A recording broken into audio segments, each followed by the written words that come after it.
Fala aí galera, eu sou o professor Roberto Stabile e hoje nós vamos corrigir mais uma questão da SpaceX, assunto cartografia. Falamos a semana toda de cartografia, nossa maratona de cartografia essa semana.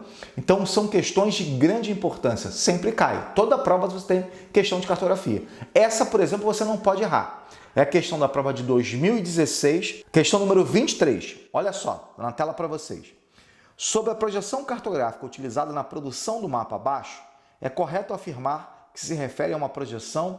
Bom, primeira coisa que nós vimos aqui, essa projeção é a projeção do planisfério de Peters.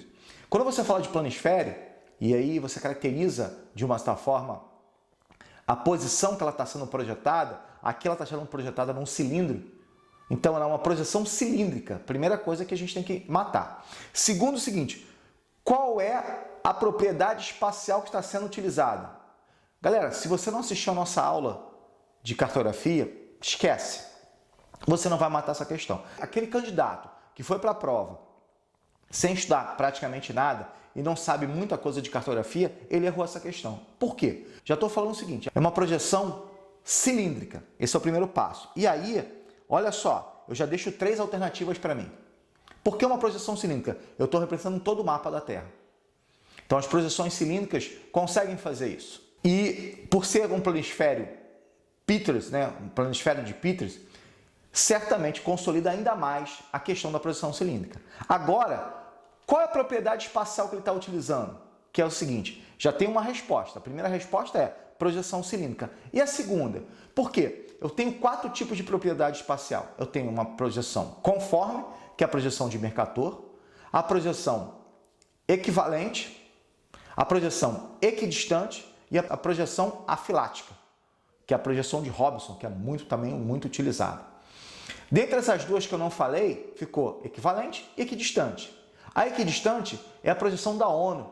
Você pode ter uma característica de propriedade, não de propriedade espacial, mas de representação, é uma projeção azimutal.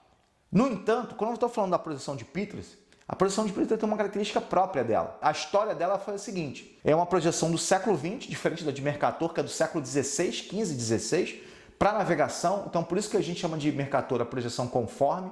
Por quê? Porque ela mantinha as formas dos continentes. Por que as formas? Para navegação.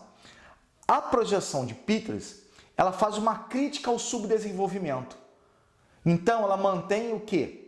Não mais as formas, você não está vendo as formas do continente nesse mapa, nessa representação, mas sim praticamente a dimensão desses continentes. Eu estou mostrando que por mais que eu classifique esses países como subdesenvolvidos, esses países têm grande importância e olha o tamanho deles.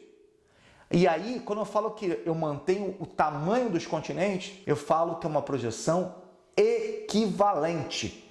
Então, para caracterizar ou para concretizar a resposta correta, seria a alternativa D. É uma projeção cilíndrica equivalente que destaca as áreas situadas nas latitudes intertropicais. Vocês estão vendo que as distorções são maiores nas regiões intertropicais e preserva dimensões relativas entre os continentes e países. Pronto, matamos a questão. Mas para isso você tinha que assistir a nossa aula. Se não assistiu a aula, esquece. Aqui você não vai matar pelo achismo, ou porque pode ser letra C, pode ser letra... Não, esquece. Galera, é uma questão fácil sim. Se você assistiu a nossa aula, se você acompanha o nosso canal, você certamente sabe o que é uma projeção Peters, uma projeção de Mercator, uma projeção de Robson, uma projeção azimutal, a projeção da ONU. Nós falamos sobre tudo isso. Isso cai bastante em provas, já caiu no Enem, por exemplo. Então, galera, matamos a questão. A alternativa correta, alternativa D.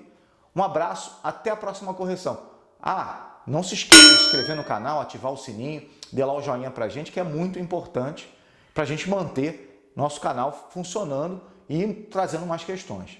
Um abraço, galera!